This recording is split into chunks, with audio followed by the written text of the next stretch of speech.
2026 সালের বর্তমান পরিস্থিতি অনুযায়ী দুবাই বা সংযুক্ত আরব আমিরাতের UAE ভিসা পরিস্থিতি নিয়ে সর্বশেষ তথ্য নিচে দেওয়া হলো। 1. Visit visa. বর্তমানে বাংলাদেশিদের জন্য দুবাইয়ের ভিজিট ভিসা বা ট্যুরিস্ট ভিসা চালু আছে। আপনি 30 দিন বা 60 দিনের জন্য ভিজিট ভিসায় দুবাই যেতে পারছেন। তবে এই ভিসা সাধারণত অনুমোদিত ট্রাভেল এজেন্সি, এয়ারলাইন্স যেমন এমিরেটস, ফ্লাই দুবাই বা হোটেলের মাধ্যমে আবেদন করতে হয়। 2. কর্মসংস্থান বা ওয়ার্ক ভিসা।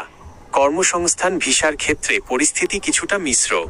দক্ষ কর্মী, স্কিল্ড ওয়ার্কার্স, যারা ডাক্তার, ইঞ্জিনিয়ার, IT বিশেষজ্ঞ বা ম্যানেজমেন্ট পর্যায়ের পেশাদার, তাদের জন্য ওয়ার্ক ভিসা চালু রয়েছে।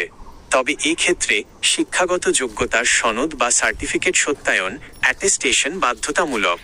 সাধারণ শ্রমিক, আনস্কিল্ড ওয়ার্কার্স, সাধারণ শ্রমিক বা লেবার ক্যাটাগরির নতুন ভিসার ক্ষেত্রে এখনও কিছু অঘোষিত কড়াকড়ি বা সীমাবদ্ধতা রয়েছে। তবে অনেক ক্ষেত্রে কোম্পানিগুলো বিশেষ অনুমতির মাধ্যমে ভিসা বের করতে পারছে। 3.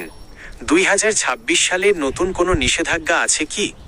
সম্প্রতি কিছু সোশ্যাল মিডিয়া বা আনঅফিশিয়াল ওয়েবসাইটে 2026 সালে বাংলাদেশ সহ 9টি দেশের ওপর ভিসা নিষেধাজ্ঞার খবর ছড়িয়েছে।